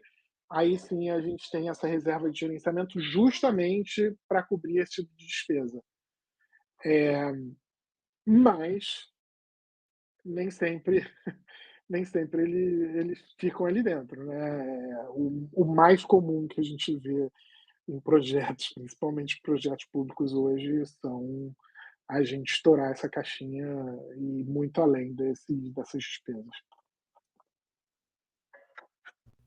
Perfeito. O José Araújo pergunta para a gente aqui: entre as técnicas de estimativa de custos, ou seja, opinião especializada, estimativa análoga, estimativa paramétrica, estimativa de 3 pontos, qual delas seria mais eficaz em um projeto com poucos dados históricos disponíveis? Se a gente está falando se a gente está falando com algo com pouco histórico, eh, eu tenho certeza que a paramétrica ela é a melhor alternativa se ela puder ser aplicada, tá. Às vezes é difícil de você estar aplicando ela, por exemplo, se a gente tem equipamentos, vai depender muito, por exemplo, o preço de você construir um aplicamento, por exemplo, um vaso, né, em inglês é vaso, mas em português não é vaso. Mas você ter, por exemplo, um armazenamento, tá, de gás, ou mesmo imagina, uma bateria de energia, tá. Se a gente estiver falando de uma bateria para fazer um armazenamento de 5 megawatts, é uma bateria de um tamanho. Se você tiver ela muito maior, esse custo, às vezes, ele não é o dobro, às vezes ele é algo menor. Então, a paramétrica, ela não funciona para algumas unidades, sabe. Tipo, é claro que se a gente estiver falando de 2 baterias, se as 2 baterias fazem o mesmo armazenamento, ok. Mas quando a gente está falando de volume, se a gente está falando de uma, por exemplo, uma tubulação para conduzir, com 1 metro cúbico de gás por segundo, ela é muito diferente de uma tubulação de 2, porque ela não é o dobro do preço. Dependendo, quando a gente está falando de válvula, o preço ele até aumenta de forma em forma exponencial, né. Ou seja, uma tubulação de 1 polegada custa 100, uma tubulação de 5 polegadas custa, tipo, 500.000. Sabe, tipo, não é a mesma coisa, não é a mesma proporção, é muito diferente. Então é bem complicado quando você não tem muito dado. Porém, a paramétrica, quando ela pode ser aplicada, é a melhor que tem, em termos de custo-benefício, quando a gente está falando de uma estimativa. E aí a gente entra de novo naquele detalhe. Se a gente está falando de um projeto de capital que custa milhões, vamos fazer um orçamento detalhado. Se a gente está falando de uma iniciativa de marketing onde a gente pode ir testando aos poucos, a gente já testa logo no início, e aí a gente vai sentindo, a gente diz, né, vai sentindo a água como é que tá, e ou você entra ou você pula fora, entende? Tipo, eh, lembra, tem que estar ligado com a sua estratégia. Então, você precisa pensar de acordo, assim, com os objetivos da sua empresa, como é que eles estão alinhados, para poder tentar estar buscando essas melhores alternativas. Mas é desafiador, né, não tenha dúvida. Perfeito. A Letícia, ela pergunta para você onde buscar modelos de Excel semi-prontos, templates, para quem está começando. E aí eu acho que a gente pode até aproveitar essa pergunta dela e, além de você indicar onde encontrar esses modelos, talvez dar uma dica de como ela montar a dela. Então, pra ser bem honesto, eu estou começando a montar toda a minha base de informações com bancos de dados em vez do Excel, né, porque o Excel ele é muito manipulável, né, então o que a gente tem problemas normalmente em organizações é quem mexeu no meu Excel, porque todo mundo tem acesso e às vezes até sem querer, ou você muda uma fórmula e embaralha tudo. O que a gente tem tentado realmente é trabalhar com uma base mais robusta, usando Python ou algumas outras ferramentas mais potentes. Porém, eu vejo alguns desses modelos no próprio Excel, tá? São bem legais. Se for ver até meu orçamento familiar, eu faço numa dessas planilhas prontas do Excel, tá? É, eu, eu tenho um. Eu já vi até eu até entrei em contato com um cara aqui que ele tinha um site só para esse tipo de Excel, mas eu não vou falar porque eu não lembro qual era o nome dele. Mas, não tem problema nenhum, se quiser me mandar a pergunta, eu dou uma olhada aqui, eu não vejo nenhum problema. E normalmente, esses Excels mais simples, eles vão atender boa parte da necessidade, tá. Não vai ter lá na busca do Excel mesmo, para questões mais simples, né, como eu falei, do orçamento familiar. E de verdade, o orçamento familiar não muda muito para o orçamento de uma empresa, tá. O princípio é o mesmo, é você conhecer bem onde é que estão os seus gastos, onde é que estão os seus gastos. Por isso que essa harmonia com o escopo é tão importante, ou seja, se você está gastando muito com alimentação, se você está gastando muito com transporte, Você descobre aonde você pode tomar as ações, e aí você vai começar a partir daqueles lugares onde os impactos são maiores. Ou seja, você tem lá o orçamento do seu projeto. Se você tem um equipamento que custa 50% do preço do seu projeto, se você fizer uma economia pequenininha nesse equipamento, porra, você já economizou o dinheiro da tua equipe toda de gestão, sabe? Então, é, é super importante. A gente não tratou isso aqui hoje, mas a gente chama de método da ABC, né? É mais ou menos como o Pareto, né? Mais ou menos não, é exatamente o Pareto. O ABC ele faz a segmentação sobre as coisas que são mais caras para as coisas que são mais baratas dentro do seu projeto, para você poder dar atenção realmente para o que vai estar te trazendo uma economia maior, né? Perfeito. A pessoa até perguntou se pode pegar esses modelos contigo no LinkedIn aí, te chamar no LinkedIn e perguntar. Pode falar comigo que a gente conversa. Eu eu estou montando alguns modelos mais ousados, justamente, né, com essa parte do Python e tudo mais, porque o que eu tenho aprendido, tá, com a minha experiência, é que a gestão de custo ela deve ser muito mais analisada como uma gestão de dados do que como uma planilha no final. Ou seja, você entendendo como é que estão as suas entradas e saídas do seu fluxo são muito mais importantes do que a tabelinha que você vai mostrar no final.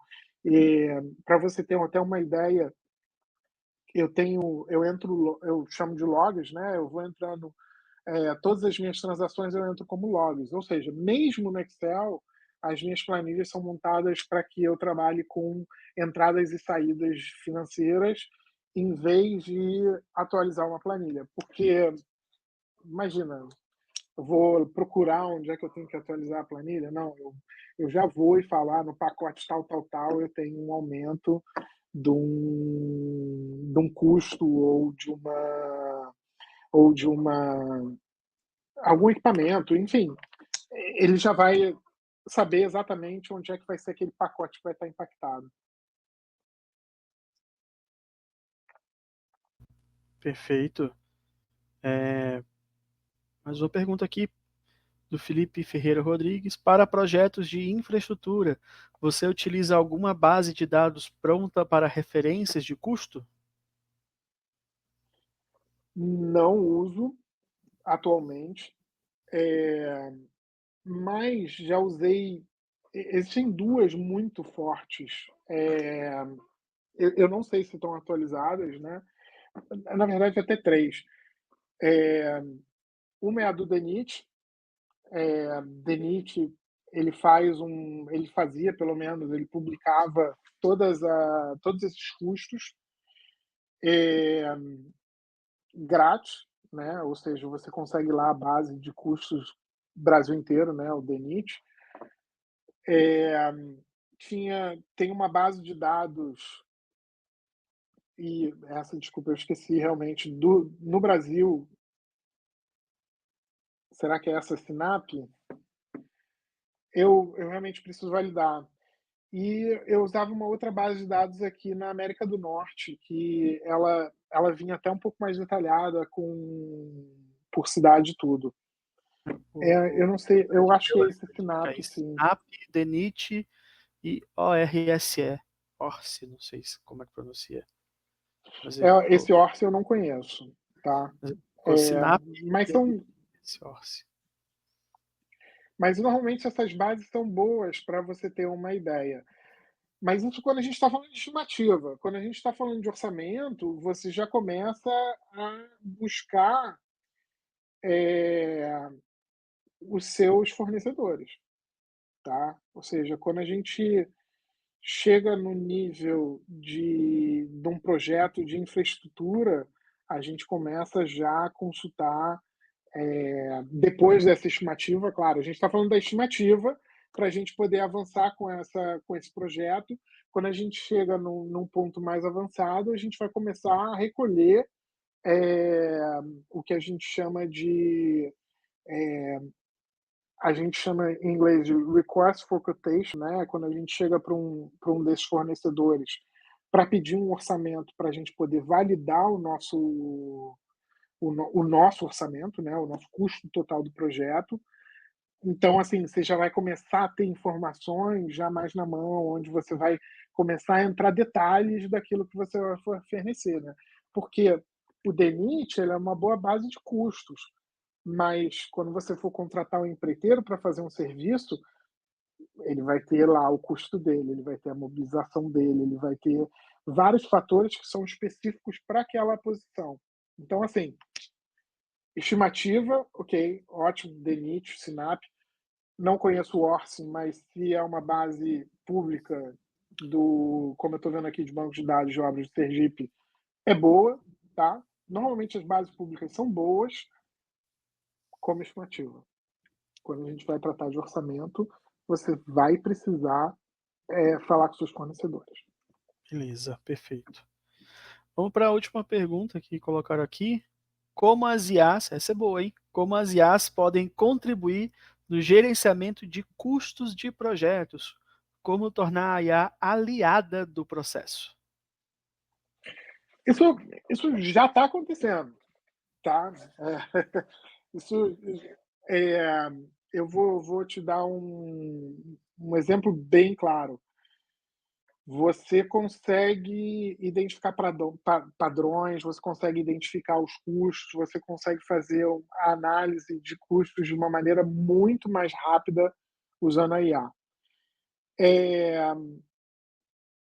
porém, porém, no meu caso, nos casos onde eu testei a IA, o resultado não. Como é que eu posso dizer isso? O resultado foi bom, tá? A análise dela foi boa, mas era tudo dentro do que eu já tinha feito a análise. Ou seja, ela não me trouxe um padrão realmente diferenciado, sabe?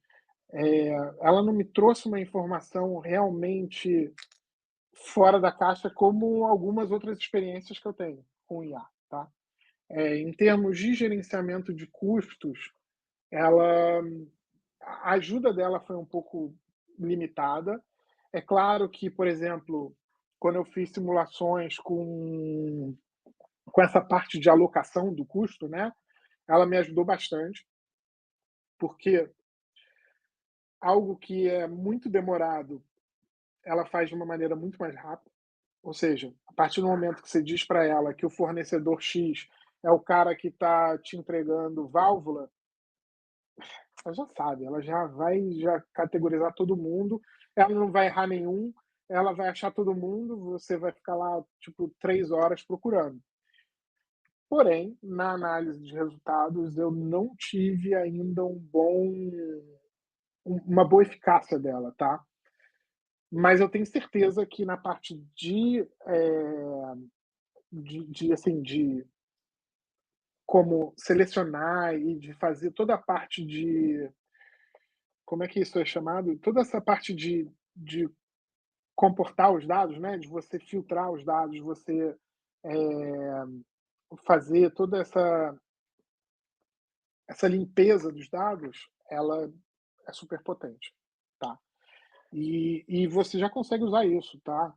Se você chegar hoje com até o ChatGPT, cuidado que o ChatGPT erra um pouquinho na matemática, infelizmente, o forte dele é a língua, né, não é muito a engenharia, mas ele funciona super bem para você poder, fazer compilações, eu já testei, são bem legais. Eh, Pelo que eu estou vendo, parece que agora os gráficos também estão melhorando, então às vezes você consegue dar dados para ele, e ele te gerar resultados em Python e tudo mais. Olha, tem muitas, muitas, muitas possibilidades aí, mas, eh, eu acho que o principal é ela, assim, eu acho que o potencial da IA vai ser ela te ajudar a você construir um link que seja automatizado. Que aí você não vai precisar da IA. Você vai simplesmente, com seus dados, eles vão estar caindo direto, já naquele filtro que você tem, colocado, assim, implementado, né? Ou seja, em vez de você ficar pegando um monte de dados e ficar arrumando eles, se você tiver essas entradas já categorizadas, ele já vai cair tudo numa análise já pronta no final. Eu acho que aí é onde entra o grande potencial, cara. Poxa, infelizmente, para os programadores, a IA veio para tirar, roubar muito lugar aí. É. Ou roubar lugar, ou também, sabendo usar, se tornar parceira, né? Não, parceira, ela já é, tá? Aham. O próprio PMI tem uma ferramenta Infinity que é bem legal. Eu Sim. participei do teste, é bem legal. Eu já usei ela muito.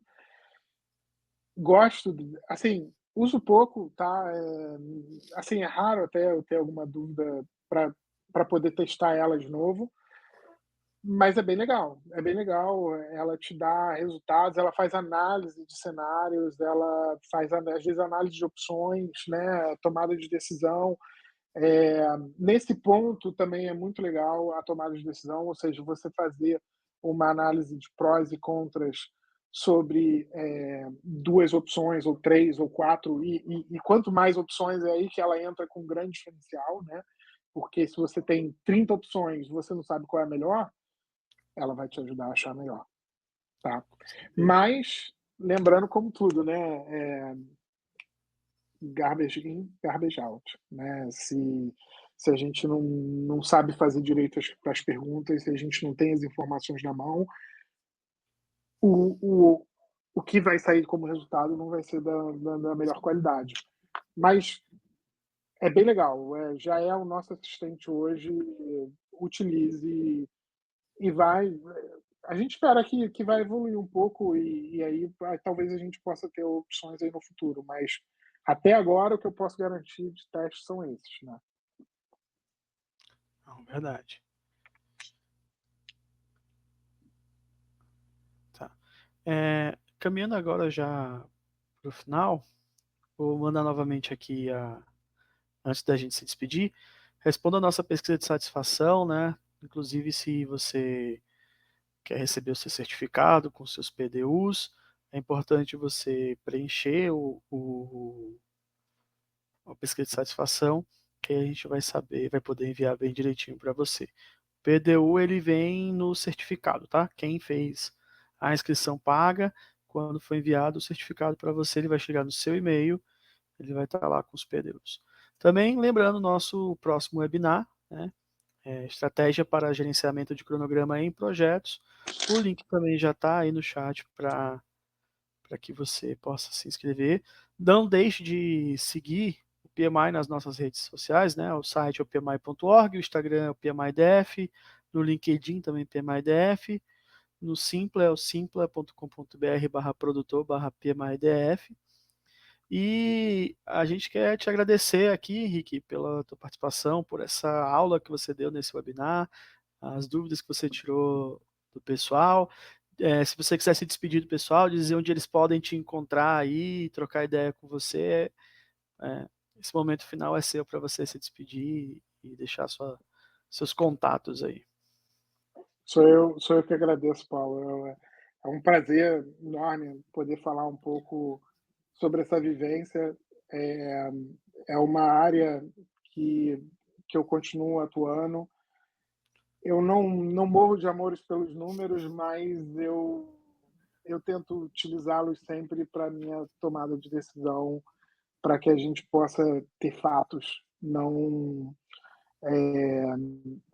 achismos, né? Então, eu que realmente agradeço, é um prazer poder estar falando aqui com vocês.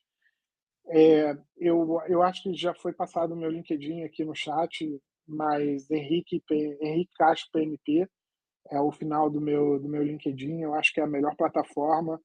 É, eu tenho meu Instagram também, a partir do meu LinkedIn vocês podem achar também, mas é @Henrique Castro PMP também o Instagram.